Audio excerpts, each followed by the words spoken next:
Ladies and gentlemen, how's it going? Once again, I'm Nev from Nev's Tech Bits, and today I want to talk about how you can hunt ghosts all on your own on a budget. That's right, there's all kinds of different toys, all kinds of equipment that you can get, but not all of us have that money, that time, that equipment. So we just got to use what we got lying around. But if you do got about 10 or 20 bucks to throw in, you can get some interesting technology shipped to you from China over eBay, and you definitely want to have a look at it. Now, first off, I want to have a look at an EMF meter. This sucker right here is the stereotypical go-to. If you're a ghost hunter on YouTube, you probably have this very meter. So what we have right here is a quintessential electromagnetic field detector. It says it's K2, but I've had people on the YouTube channel tell me that it is absolutely not a K2. You can tell it works. You're supposed to scan from down here. You can tell it works because you put a magnet on it, the thing goes nuts. You can get this for about 10 bucks. Here's another electromagnetic radiation tester that you can get to scan the air for the frequencies, see if anything's going on. It's not exactly Egon's PKE meter, but it'll tell you a lot about your surroundings. You can get this for about 15-20 bucks on eBay. Now, if you don't have the money for that, and let's say you have an old iPhone, then there's plenty of electromagnetic radiation detectors that you can get with a phone. Now, results may vary, but generally if you're getting an EMF detector, it doesn't really matter how high the score goes. You need to know if all of a sudden something enters, if a ghost pops up and blows one of these off the scales. Is it gonna go to the red or is it not? Maybe these things can't give you an exact readout, but they can give you a readout if the electromagnetic radiation in the room has changed at all drastically due to a phantom or a wraith popping up, whatever. So definitely lots of EMF apps you can get. I find it's easier to get them on Apple than on Android. Another app that I use is a barometric pressure. I should say that I would use is a barometric pressure detector. And basically you got that because, well, you got all these things just because if anything suddenly happens, if you hear a noise, you just check these things to see if anything in the atmosphere has changed. So barometric pressure. And over here we have an altimeter. That'll tell you your altitude, and hopefully your altitude won't change at all. Next up, we have a thermometer and a humidity checker, just in case. Blam! Just in case the ghost of Christmas past comes over you. You want to sense them first. Remember, we're not going for exact numbers. We're going for temporary fluctuations.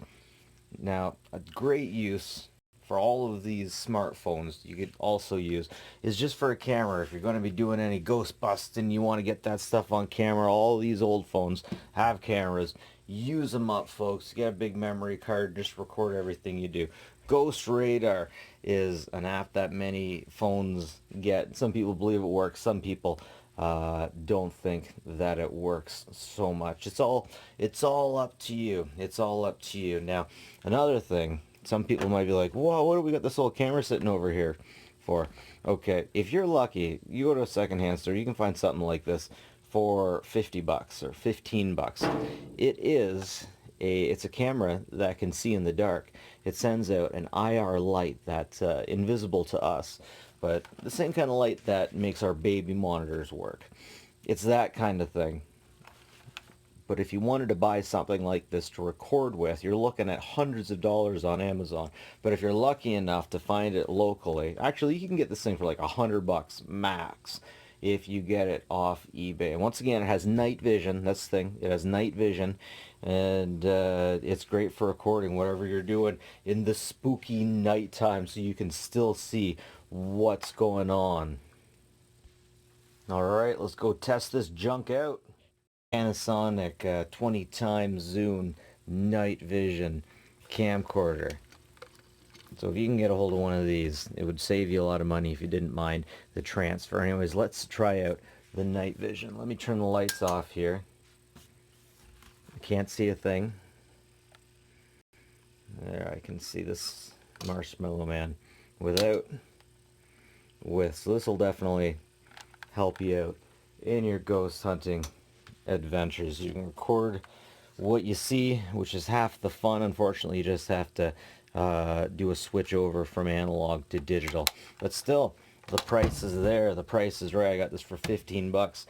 Max, you could pay about 100 for something like this. But again, the price is a lot lower than anything else that could record with infrared. Once again, there's your light right there. Infrared light. We can't see it, but well, animals can see it. That's what you'd want to be recording your spooky nighttime stuff with.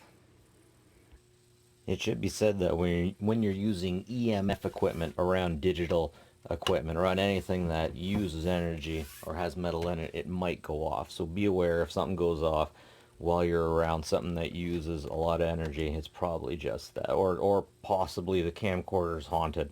I don't know, is it? Maybe it's a little haunted. Maybe just a little. Now, this is just a bit of a personal theory of mine, but if there's something in the atmosphere that can mess up electromagnetic waves, there might be something in the atmosphere that can pull energy from waves, Wi-Fi, 3G, just personal theory. But seriously, if there is a theory going that by putting energy into the atmosphere, you're giving spirits energy to do things, then perhaps Wi-Fi waves would be an energy that they could collect. So I would recommend checking out Wi-Fi Analyzer. It'll tell you exactly how powerful the Wi-Fi is around you, if anything cuts out, if anything strange happens. Hey, if you're monitoring any and everything, barometric pressure, area from sea level, all of this stuff to see if anything crazy happens, then you might as well be checking the Wi-Fi.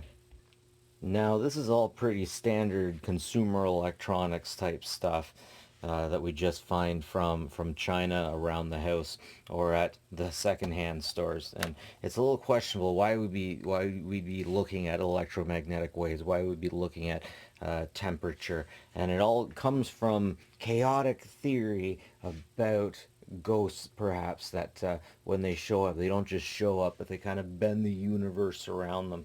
Perhaps ghosts do exist. Like, we know that there's 3 dimensions. We know that there's more than 4. We know there's more than 11. We can only comprehend 11 dimensions. We see 3 dimensions. The 4th dimension is time, and we know this exists because we know that we're a child, and then another point we'll be an adult. And the 5th dimension, the 6th dimension, we can comprehend up until the 11th dimension. The 5th dimension, if you could see into the 5th dimension, you would be able to see. Okay, if you could see into the 4th dimension, you could see all time. If you could look into the 5th dimension, you could see all time and multiple realities and some of their timelines. If you could see into the 6th dimension, you could see, I believe it's every timeline and every alternate dimension from start to beginning. So we have, with the same math, we've calculated that black holes existed. Before we could prove black holes existed, we used some pretty crazy math to show that black holes existed. And then later on, in like the 90s or the nths, we managed to prove that black holes exist. With the same kind of map, we have shown that 11 dimensions exist. And if we can exist within the 3rd dimension, then it's possible something from the 8th dimension, from the 11th dimension, is where they believe that God, him or herself, operates at. But with math, we can see that there is probably 24 different dimensions. And once again, we can only comprehend 10th dimensions. And with these tools, we could detect minute things, like perhaps if something was coming from another dimension. They would bend the universe in a way that we did not see. Or in a religious sense, if something was opening a portal from heaven or hell or Zion or from wherever, it might affect something that we don't see. If we're superstitious enough to say, maybe dogs can pick up something or cats can pick up something that we can't. Maybe this will give us some of the tools that these animals just have that we don't. These are just theories, and I'm just throwing them out there. But that's my theory. Now, do I think ghosts are real? I don't think anything has ever surfaced that proves to me that ghosts or angels or any of these things are real. But I do want to believe. So I'm on R ghosts. So that's a Reddit for ghosts, and there's all kinds of videos on there. Most of it's just dampness going through the air, or a little bug, or a little bit of this and that. But sometimes, even Louis Rossman himself has noted that sometimes you will find a video of just something jumping out of space from where it's not supposed to be. And perhaps that's a tachyon. And what a tachyon is, a particle moving backwards in time. And there's actually people who like physicists and educated people who get grant money to go through amber to see if they can find a place where it's clear that a tachyon has come back through time and put a mark in that amber. All right, folks, let's take this stuff and use it and see if we can catch ourselves a ghost.